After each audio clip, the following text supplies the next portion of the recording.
Las primeras disculpas porque vengo bajando del avión, sin cambiarme, sin afeitarme, los vuelos son complicados para venir desde Lima, pero pregunté, había que venir con saco, dije no, hace un lindo calor aquí en Barranquilla, así que me traje ropa sport. Y vamos a hablar un poquito del análisis del nervio óptico. El análisis del nervio óptico, vamos a comenzar con un caso clínico que no tiene nada que ver con glaucoma, pero sí nos presenta muchas cosas que vienen en el caso clínico. Sí, comencemos con el de glaucoma primero. Es un paciente varón de 42 años que tiene una dosis visual de 20/20. Todavía tiene la gran ventaja de uno usar estas cosas. La presbicia todavía no le ha llegado a él. Y tenía un Jäger +1 sin corrección. Y le tomamos la presión a la mañana, a las 9 de la mañana, y tenía 20 en ambos ojos. Milímetros de mercurio. Paciente que ya venía preocupado, tenía antecedentes familiares por el lado materno de glaucoma, se nos paró un poco la atención, la oreja ya nos viene, aquí hay cierto componente familiar, pero hacemos la gonioscopía de rigor, lo encontramos el ángulo abierto en todos los cuadrantes, y nos dice que tiene un campo visual que le han dicho, y veo el informe, escalón nasal, pero como bien trataron en la mañana, cuando analizamos bien el campo no era un escalón nasal, era un defecto de aprendizaje. Y esto siempre lo tenemos que tener en cuenta. Este paciente no había visto algunos puntos, habían salido otros puntos como no deberían, así que cuidado, una golondrina no hace verano.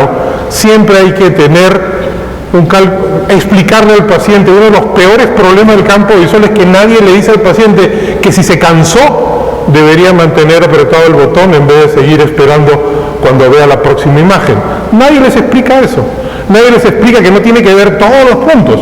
Nadie les explica que tiene que tomarlo con calma. Nadie les explica una serie de cosas. Bueno, ya le habían hecho el diagnóstico, glaucoma primario de ángulo abierto en una clínica, y con eso viene. Y viene con una excavación muy marcada.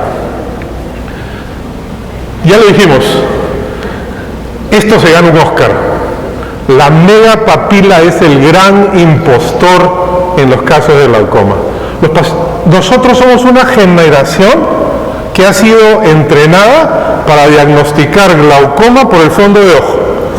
Vemos la papila y examinamos la papila. Muchos lo hacen muy bien, pero muchos a veces se equivocan en casos de la megapapila, porque cualquiera que ve una megapapila y no la estudia adecuadamente piensa que esto es un glaucoma sin tomar en cuenta todo lo demás. Pensamos que es un nervio óptico con superficie mayor a 2.5 y con un rim de volumen normal. Es una variante estadística normal. En nuestra población en Perú, por ejemplo, se ha hecho un examen y se ha dado cuenta que megapapila se presenta por cuestiones raciales, por cuestiones étnicas, es muy frecuente. En realidad es una alteración de la migración axonal en una etapa androgénica precoz asociada a un tipo de encéfalocele basal.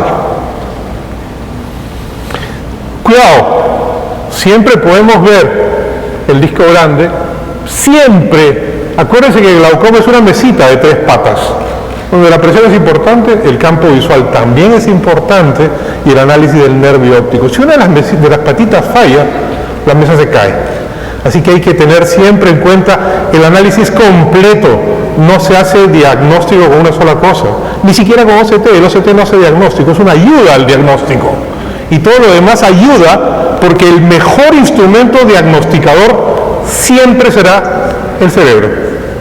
Por más máquinas que tengamos, por más métodos que tengamos, si no sabemos examinar el cuadro clínico, tener la clínica, estamos mal. ¿Qué viene? Ahora, y ahí viene la presentación del caso clínico, como ya nos han presentado, tenemos la brillante oportunidad de las imágenes. Este es el siglo de las imágenes.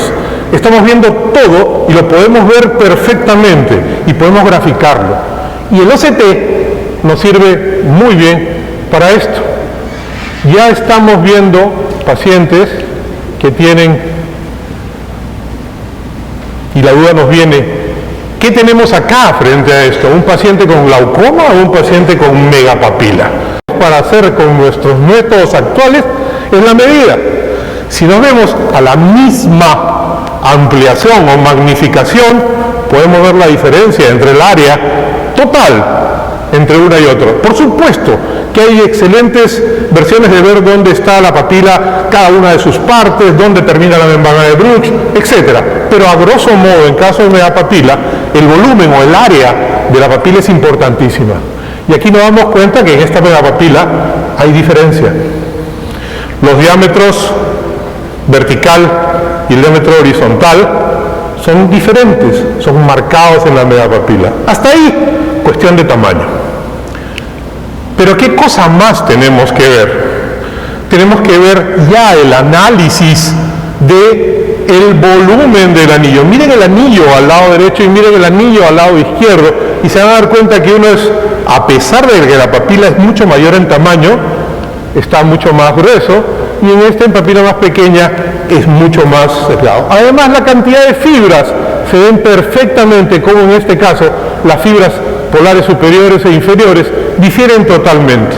Es decir, no solamente ver el OCT en un ambiente, sino en verlo en cada una de sus estructuras.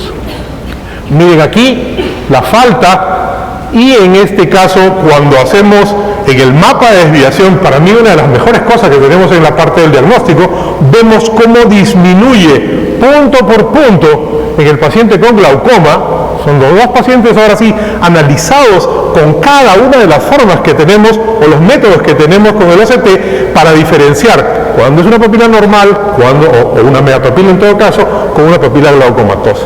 Y vemos que salen los defectos y aparecen los defectos prolongándose desde la misma papila, mientras que acá no hay cambios en lo que se estila para la población normal. Y ahora lo que hemos estado hablando, viene el angio-OCT. Miren, es nuevo, es totalmente nuevo. Todavía no tiene las bases normativas, ni está, muy bien lo dijo Mauricio, es una cosa que estamos recién entendiendo. Lucas, cuando vienen las cosas ahora, por supuesto, si un paciente tiene una catarata, va a alterarte. De hecho, las células ganglionares antes nadie les creía porque no estaban tomadas en un plano horizontal o porque no estaban adecuadamente medidas. Pero de eso se trata. Tenemos cosas nuevas. ¿Cuál es el sueño de nosotros que hacemos glaucoma? Nosotros siempre nos dijeron, hay un factor vascular en la cabeza del nervio óptico. Siempre nos dijeron, hay una corregulación con el tratamiento que tenemos. Hay medicamentos que van a cambiar el flujo. Lo tratamos de hacer con Doppler y en el Doppler teníamos la imposibilidad de llegar perpendiculares. Podíamos sacar flujo, pero no caudal. Entonces no sabíamos qué tal cantidad de sangre había alrededor de la cabeza del nervio óptico. Ahora Carl Gittler nos muestra cómo se corta el nervio óptico en maneras de profundidad, en ese caso con el Tritón. Mauricio nos está presentando con el Avanti, cómo lo hacen, yo lo estoy presentando con el Cirrus. Todas las tecnologías van a ir avanzando y van a ir a desarrollar en esto. Primero, como bien dijo en la mañana, tratar de disminuir los artificios o artefactos, y esa es la clave de las cosas. La segunda, a ver qué estamos viendo. ¿Estamos viendo perfusión? Sí. ¿Estamos viendo trazado vascular o densidad vascular? Sí. Mi sueño es que podamos ver oximetría. ¿Qué podríamos hacer, por ejemplo, si yo le pongo un punto de láser en un área y digo que la saturación de oxígeno en este sitio ha disminuido? Sería fabuloso, no solamente para el glaucoma, sería fabuloso para diabetes. ¿Vendrá eso? Yo creo que sí. La vez pasada visité una fábrica de un amigo donde estaban midiendo la temperatura del crisol, donde fundía cosas con una pistola láser. Y le digo, si está midiendo eso, y si yo estoy viendo que están haciendo como un pulsómetro, estamos viendo saturación de oxígeno en el dedo de la mano, ¿por qué no puede venir saturación de oxígeno cuando hagamos una imagen? Antes ni pensábamos que con el OCT íbamos a ver los vasos. Salió la tecnología SSAD, que lo sacó Michel Puig en Francia con Avanti y nos dio esto. Después ha salido otra tecnología, Angioplex en este caso. Todas están avanzando en esa dirección. Entonces miren, no tenemos los medios como Carl Gittler para investigar, pero hemos hecho en el último año el seguimiento de nuestros pacientes glaucomatosos y cómo se comportaba esa densidad vascular y esa perfusión vascular, utilizando la base de datos de la mácula, en el caso del SAIS, para la papila, pero ya Michel Puig ha sacado su base normativa con el Avanti en Francia, que no está aprobada todavía en Estados Unidos, pero se va a aprobar para salir al mercado. Entonces, lo que viene es el cambio. Y miren, ¿qué nos dimos cuenta? Que en la megalopapila, se puede confundir con el glaucoma avanzado o con otras neuropatías, el valor del RIM que está alterado en el glaucoma, el mapa de desviación está alterado en el glaucoma, más no en la megapapila. Hay poca referencia de megapapila en la literatura, casi no es nombrada en los libros clásicos, y cuando ha salido el angio-OCT, por lo menos yo lo tengo esto ya un par de años, el angio-OCT un año, nos damos cuenta que tiene penetración profunda, alta resolución, nos va a servir para la red vascular peridiscal superficial, por debajo o mezclada con la capa de fibras nerviosas retinales, y sabemos nosotros que siempre los vasos sanguíneos tienen un rol en la nutrición de la capa de fibras nerviosas retinales. Entonces, ¿qué es lo que viene? ¿A qué vienen estos casos clínicos? Todavía no se ha establecido francamente la correlación clínica entre los estadios del glaucoma y la reducción de esta red vascular, pero se está en ese camino. Y eso es lo que viene. Y eso es lo que tenemos que estar atentos, porque va a ser un nuevo parámetro que vamos a tener para comparar lo que es válido en el glaucoma. Que usted le tome una foto del campo visual hoy, o que le tome un OCT hoy, no sirve para nada. El de hoy comparado con un tiempo en la evolución, ese cambio, o es lo que dijo muy bien Mauricio, yo sé que no ha avanzado. Eso lo vamos a tener que estudiar ahora con el angio-OCT. Porque hay tres zonas interesantes que ya nos dijo Carl: el flujo sanguíneo peridiscal, el flujo sanguíneo dentro del nervio óptico y la valoración de la lámina cribosa. Y eso es lo que estamos haciendo día a día en un estudio bastante humilde, pero en un estudio que estamos llevando ya un año. Y vemos que hay una correlación entre la red vascular y el estadio del glaucoma. Al inicio, en el paciente inicial o el paciente normal, la red vascular es abundante. A medida que el glaucoma lo vamos catalogando de que va avanzando o va progrediendo en el tiempo, esta red es mediana, y en los casos que nos han venido glaucomas ya avanzados, esta está disminuida. O sea, hay una buena correlación entre el flujo, al menos, a menor flujo, mayor daño glaucomatoso. Lo que pasa es que hay gran cantidad de vasos uniformes en pacientes normales y no tenemos claramente los parámetros que ya nos dijo Mauricio en la charla anterior. Eso viene. Pero sí somos capaces de ver los vasos peridiscales de una manera como antes no la habíamos visto. Y ahora sí vamos a poder tener más información de esto. Y este es de Michel Puig, lo que hemos prestado. Un flujo abundante inicial, un flujo moderado en el glaucoma mediano y disminuido en el glaucoma avanzado. Y en nuestras fotos, aquí ya lo hemos puesto con nuestro equipo. En el Angioplex hemos visto un paciente inicial, en un paciente que tiene ya ciertos grados de pérdida de perfusión en algunas zonas o menor densidad, y este paciente con glaucoma avanzado que sí se nota muy claramente que hay una disminución. Esto es lo que estamos viendo ahora. Ojo, estamos viendo ahora. Todavía no podemos, si tenemos herramientas para analizar, cuantificar y poner todo esto en informes claros. Pero es, a ojo de buen cubero, un análisis de cómo están avanzando nuestros pacientes con el glaucoma. Miren, este paciente con flujo peridiscal abundante tiene una media papila y sigue estando muy claramente. En este caso inclusive nos dimos cuenta que había dos arterias temporales superiores como una cosa anatómica de variante. ¿Y qué podemos hacer? Tenemos el programa Metrix en el caso de la SAIS y estamos correlacionando entre estos cambios y los cambios de la desviación estándar y en estos cambios de capa de fibras nerviosas retinales.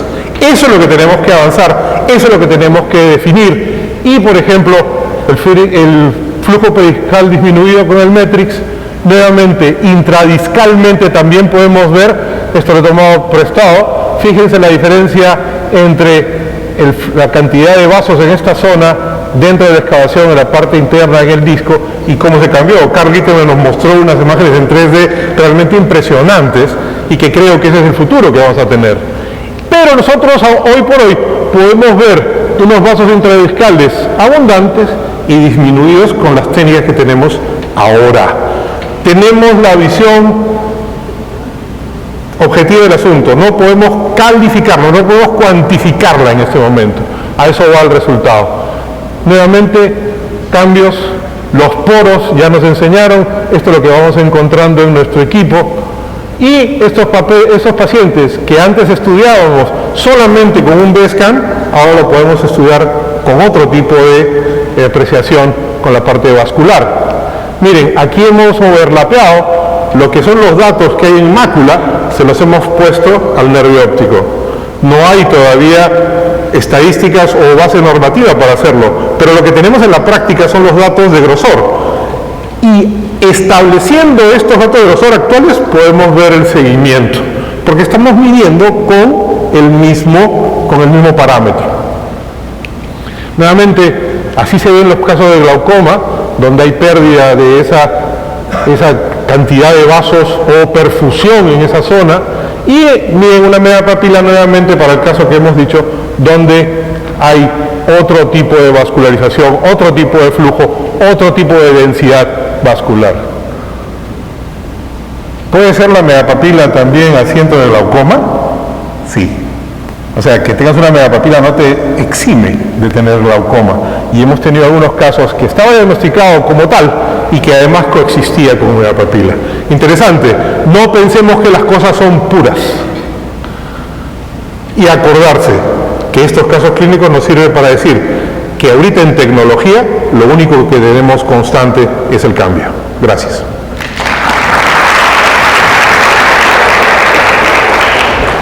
¿Alguna pregunta? Excelente, doctor. Gracias.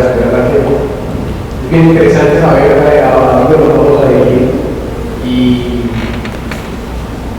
esto debería tener una combinación con lo que antes se hacía con pelografía, ¿no? O sea, las pelografías se fueron abandonando un poco.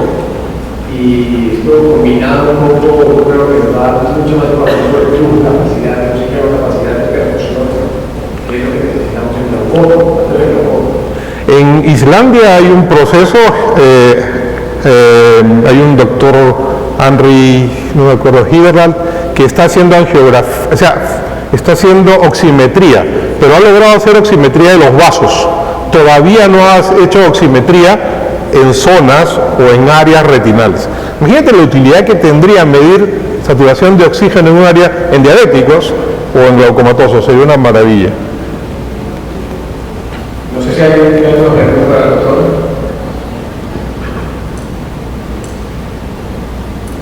Ok, gracias. Y vamos a la de la pregunta de el último caso.